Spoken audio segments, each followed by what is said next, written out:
రుచికరమైన ఆంధ్ర అల్లం పచ్చడి తయారీ విధానాన్ని ఈ వీడియోలో మనం చూసేద్దాం. ముందుగా అల్లాన్ని శుభ్రంగా కడిగి బట్టతో తుడుచుకొని పీల్ తీసి ముక్కలుగా చేసుకొని ఎండలో కానీ ఫ్యాన్ కింద కానీ ఒక 2-3 గంటలు ఆరనివ్వాలి. నేను 2 కప్పులు తీసుకున్నానండి. 2 కప్పులకి 2 కప్పులు బెల్లం, 2 కప్పులు కారం, 2 కప్పులు చింతపండు. శుభ్రం చేసిన చింతపండుని 4 కప్పులు నీళ్ళల్లో మరిగిన తర్వాత ఇలా చింతపండు వేసి గుజ్జుగా అయ్యే వరకు చేసుకొని చల్లార్చుకోవాలి.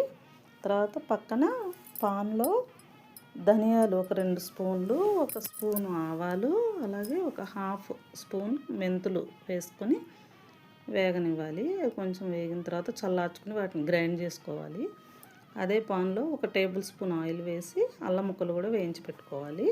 తర్వాత 2 కప్పులు వేరుశనగ నూనె వేసుకొని దాంట్లో 1 స్పూన్ ఆవాలు, 1 స్పూన్ జీలకర్ర తాలింపు కోసం, వెల్లుల్లిపాయలు క్రష్ చేసి వేసుకోవాలి.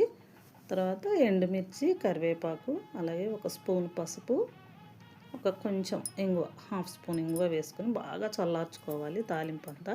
అది పక్కన పెట్టుకొని ఆల్రెడీ గ్రైండ్ చేసుకున్న ధనియాల మిశ్రమంలో అల్లం ముక్కలు వేసి అది కూడా గ్రైండ్ చేసి కొన్ని వెల్లుల్లిపాయ రెబ్బలు, అలాగే కొలతల ప్రకారం తీసుకున్న 2:2 కారము, చింతపండు, బెల్లము అన్నీ వేసి గ్రైండ్ చేసేసుకొని ఉప్పు మాత్రం 1½ అండి, గుర్తుపెట్టుకోండి. నేను తర్వాత చూసుకుని అవసరమైతే కలుపుకోవచ్చు.